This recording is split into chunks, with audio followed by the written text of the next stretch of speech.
एक साधु वर्षा के जल में प्रेम और मस्ती से भरा चला जा रहा था कि इस साधु ने एक मिठाई की दुकान को देखा जहाँ एक कढ़ाई गर्म दूध उबाला जा रहा था। तो मौसम के हिसाब से दूसरी कढ़ाई में गर्मा गर्म जलेबियाँ तैयार हो रही थी। साधु कुछ क्षणों के लिए वहाँ रुक गया। शायद भूख का एहसास हो रहा था या फिर मौसम का असर था। साधु हलवाई की भट्टी को बड़े गौर से देखने लगा। साधु कुछ खाना चाहता था, लेकिन साधु की जेब ही नहीं थी, तो पैसे भला कहाँ से होते। साधु कुछ पल भट्टी से हाथ सेकने के बाद चला ही जाना चाहता था कि नेक दिल हलवाई से रहा नहीं गया और एक प्याला गरम दूध और कुछ जलेबियाँ साधु को दे दी। और गरम जलेबियाँ और गरम दूध के साथ खाई और फिर हाथों को ऊपर की ओर उठाकर हलवाई के लिए प्रार्थना की और फिर आगे चल दिया। साधु बाबा का पेट भर चुका था। दुनिया के दुखों से बेपरवाह वह फिर एक नए जोश से बारिश के गंदे पानी के छींटे उड़ाता चला जा रहा था।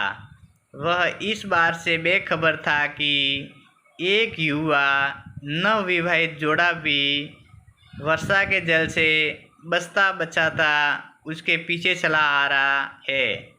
एक बार इस मस्त साधु ने बारिश के गंदे पानी में ज़ोर से लात मारी। बारिश का पानी उड़ता हुआ सीधा पीछे आने वाली युवती के कपड़ों को भिगो गया और उस औरत के कीमती कपड़े कीचड़ से लथपथ हो गए। उसके युवा पति से ये बात बर्दाश्त नहीं हुई, इसलिए वह आस्ते चढ़ाकर आगे बढ़ा और साधु के कपड़ों से पकड़कर कहने लगा, अंधा है, तुमको नज़र नहीं आता? तेरी हरकत की वजह से मेरी पत्नी के कपड़े गीले हो गए हैं और कीचड़ से भर गए हैं। साधु हक्का बक्का सा खड़ा था, जबकि इस युवा को साधु का चुप रहना नाखुशगवार गुजर रहा था। महिला ने आगे बढ़कर युवा के हाथों से साधु को छुड़ाना भी चाहा, लेकिन युवा की आंखों से निकलती नफरत की चिंगारी देखकर वह भी फिर पीछे खिसकने पर मजबूर हो गई। राह चलते राहगीर भी उदासीनता से ये सब दृश्य देख रहे थे, लेकिन युवा के गुस्से को देखकर किसी में इतनी हिम्मत नहीं हुई कि उसे रोक पाते। और आखिरी जवानी के नशे में सूर इस युवक ने एक जोरदार थप्पड़ साधु के चेहरे पर जड़ दिया। बुढ़ा मलंग थप्पड़ की तान न झेलता हुआ लड़खड़ाते हुए कीचड़ में जा पड़ा। युवक ने जब साधु को नीचे गिरता देखा तो मुस्कुराते हुए वहाँ से चल दिया और बूढ़े साधु ने आकाश की ओर देखा और उसके होठों से निकला, वाह मेरे भगवान, कभी गरम दूध जलेबियाँ और कभी गरम थप्पड़, लेकिन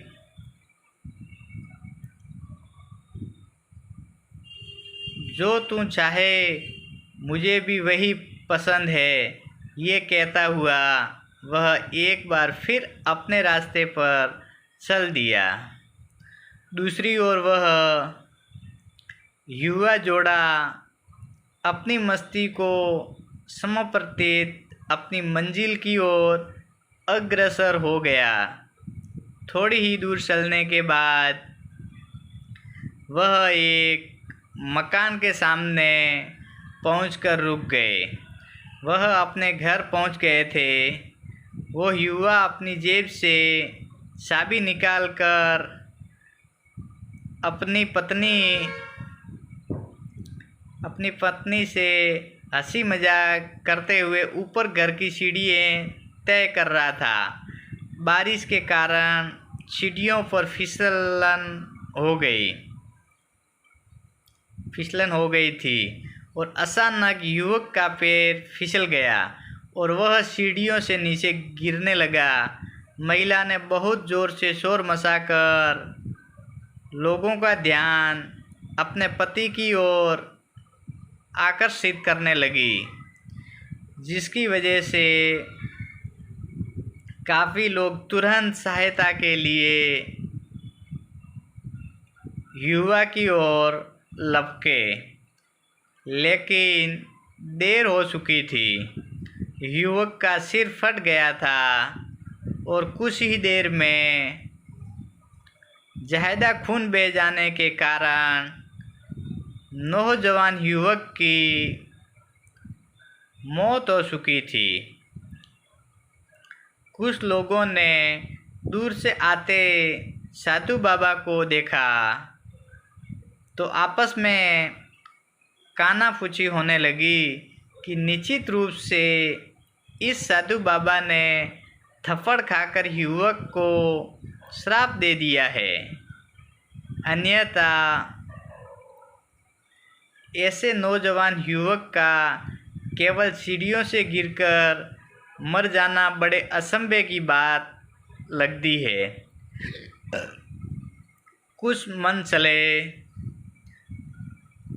युवकों ने ये बात सुनकर साधु बाबा को घेर लिया। एक युवा कहने लगा कि आप कैसे भगवान के भक्त हो, जो केवल असुविधा पर भी धैर्य न रख सके। साधु बाबा कहने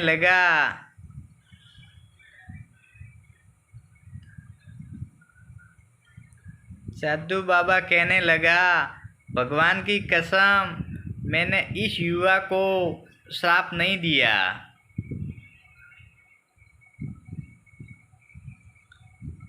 अगर आपने श्राप नहीं दिया तो ऐसा नौजवान युवा सीढ़ियों से गिरकर कैसे मर गया। तब साधु बाबा ने दर्शकों से एक अनोखा सवाल किया कि आप में से कोई इस सब घटना का संदिग्ध गवाह मौजूद है। एक युवक ने आगे बढ़कर कहा, हाँ, मैं इस सब घटना का संदिग्ध गवाह हूँ। तो साधु ने अगला सवाल किया कि मेरे कदमों से जो कीचड़ उछला था, क्या उसने युवा के कपड़े को दागी किया था। युवा बोला, नहीं, लेकिन महिला के कपड़े जरूर खराब हुए थे। मलंग ने युवक की बाहों को थामते हुए पूछा, फिर युवक ने मुझे क्यों मारा। युवा कहने लगा, क्योंकि वह युवा इस महिला का प्रेमी था और यह बर्दाश्त नहीं कर सका कि कोई उसके प्रेमी के कपड़ों को गंदा करे, इसलिए उस युवक ने आपको मारा। युवा की बात सुनकर साधु बाबा ने एक जोरदार ठहाका बुलंद किया और ये कहता हुआ वहाँ से विदा हो गया। तो भगवान की कसम, मैंने श्राप कभी किसी को नहीं दिया, कभी किसी को श्राप नहीं दिया। अगर उसका ये सहन नहीं कर सका तो मेरे यार को कैसे बर्दाश्त होगा कि कोई मुझे मारे, और वह इतना शक्तिशाली है कि दुनिया का बड़े से बड़ा राजा भी उसकी लाठी से डरता है। उस परमात्मा की लाठी दिखती नहीं है और आवाज़ भी नहीं करती है, लेकिन पड़ती है तो बहुत दर्द देती है।